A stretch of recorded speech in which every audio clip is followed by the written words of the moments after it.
வணக்கம். இன்னைக்கு நாம ரொம்ப ஆழமான, அதே சமயம் நம்ம எல்லாருக்கும் ரொம்பவே நெருக்கமான ஒரு விஷயத்த பத்தி பேசப் போறோம். அதுதான் தூய அன்பு. இது சும்மா ஒரு வார்த்தை இல்லைங்க. உண்மையிலேயே இது ஒரு பெரிய சக்தி. வாங்க, இதுக்குள்ள இன்னும் கொஞ்சம் ஆழமா போய் பார்க்கலாம்.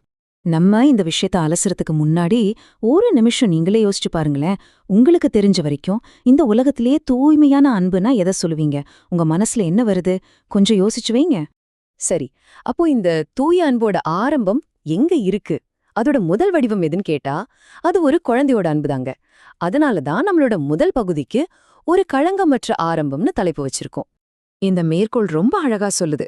குழந்தை தூய அன்பின் வடிவம். அது எந்த உலகியல் கருத்தாலும் கலங்கப்படவில்லைன்னு. யோசிச்சு பாருங்க, ஒரு குழந்தைக்கு நல்லது, கெட்டது, உயர்வு, தாழ்வு இப்படி எந்த ஒரு பாகுபாடும் தெரியாது. அது எல்லாரையும் ஒன்னாதான் பாக்கும். அந்த மூலநூல்ல சொல்ற மாதிரி, அந்த குழந்தையின் தூய்மையான அன்பு பக்கத்துல இருக்கிற பாம்பு கூட அதோட விஷத்தன்மைய மறந்து அமைதியாகிடும்னு சொல்றாங்க. பாத்தீங்களா எவ்ளோ பெரிய சக்தி அதுக்கு இருக்குன்னு? ஒரு விஷயத்த அது என்னன்னு புரிஞ்சுக்கிறத விட, அது என்ன இல்லன்னு புரிஞ்சுக்கிறப்போ இன்னும் தெளிவா புரியும் இல்லையா?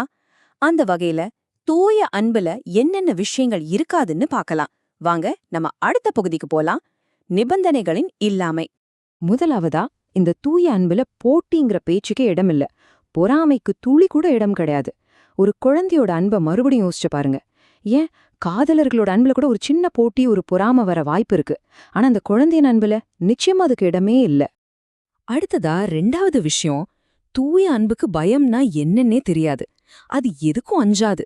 ஏன்னா அன்போட சக்தி இருக்கிற இடத்துல பயத்துக்கு வேலையே இல்ல. அந்த சக்தி பயத்தை விட ரொம்ப ரொம்ப பெரியது. கடைசியா ரொம்ப முக்கியமான ஒரு விஷயம், தூய அன்பு எப்பவுமே பேரம் பேசாது. அதாவது, நீ எனக்கு இதை செஞ்சா நான் உனக்கு அதை செய்வேன், அல்லது நீ இப்படி இருந்தாதான் நான் உன்னை நேசிப்பேன் அப்படிங்கிற எந்த ஒரு கண்டிஷனும் அங்க கிடையாது. அது குடுக்கறது மட்டும்தான், பதிலுக்கு எதையுமே எதிர்பார்க்காது. சரி, நாம இதுவரைக்கும் பேசினதெல்லாம் வெறும் தத்துவங்கள் மாதிரி இருக்கலாம். ஆனா இது வெறும் வார்த்தைகள் இல்ல. நிஜ வாழ்க்கையில இந்த அன்பு எப்படி சக்தி வாய்ந்த செயல்களா மாறுதுன்னு நாம பார்க்க போறோம். வாங்க நம்ம அடுத்த பகுதிக்கு போலாம். செயலில் அன்பு. கொஞ்ச நேரத்துக்கு முன்னாடி தூய அன்புக்கு பயம் தெரியாதுன்னு சொன்னோம். ஞாபகம் இருக்கா? அதுக்கு இதை விட ஒரு சிறந்த உதாரணம் இருக்கவே முடியாது. இந்த மேற்கோளை பாருங்க. தன் குழந்தையை காப்பாற்ற எந்த ஆபத்தையும் எதிர்கொள்ளும் ஒரு தாய் அதற்குச் சான்றாக இருக்கிறாள். தன் குழந்தைக்கு ஒரு ஆபத்துன்னும் போது அந்த தாய்க்கு தன் உயிரப்பத்தின பயம் கூட இல்லாம போயிடுது. அவளோட அன்பு அவளோட பயத்தை ஜெயிச்சிடுது. இதுதான் செயல்ல நம்ம பாக்குற தூய அன்பு. அதே மாதிரி தூய அன்பு பேரம் பேசாது, எதையும் எதிர்பார்க்காதுன்னு சொன்னோம் இல்லையா? அதுக்கு இந்த உதாரணம் எவ்ளோ பொருத்தமா இருக்கு பாருங்க. ஒரு உண்மையான நண்பன் செய்யும் தியாகம் இந்த உண்மையை உறுதிப்படுத்துகிறது. எந்த ஒரு பிரதிபலனையும் எதிர்பார்க்காம தன் நண்பனுக்காக செய்யக்கூடிய அந்த தியாகம், அதுதான் தூய அன்போட உண்மையான அடையாளம். ஓகே, குழந்தை, தாய், நண்பன், நாம பார்த்த இந்த எல்லா விஷயங்களையும் ஒன்னு சேர்த்து இத இன்னும் ஒரு உயர்ந்த நிலைக்கு எடுத்துட்டு போவோம் வாங்க. நம்ம அடுத்த பகுதி, தெய்வீக சமநிலை. இப்போ நாம பார்க்க போற இந்த வரிதான் இந்த முழு அலசலோட உச்சம்னு சொல்லலாம்.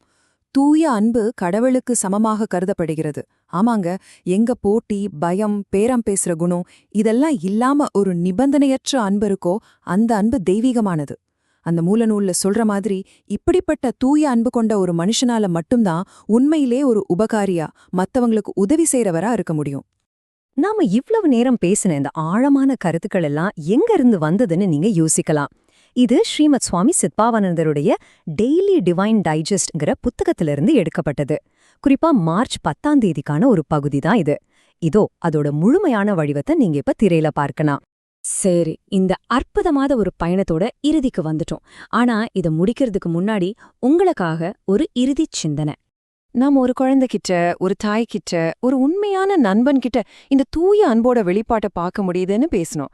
ஆனா இப்போ உண்மையான கேள்வி என்னன்னா, உங்க வாழ்க்கையில உங்களுக்குள்ள இந்த தூய அன்பை நீங்க எங்கெல்லாம் பாக்குறீங்க? இல்ல, அதை விட முக்கியமான கேள்வி, இந்த அன்பை மத்தவங்க கிட்ட தேடுறதை விட உங்களுக்குள்ள நீங்க எப்படி உருவாக்க போறீங்க? யோசிச்சு பாருங்க.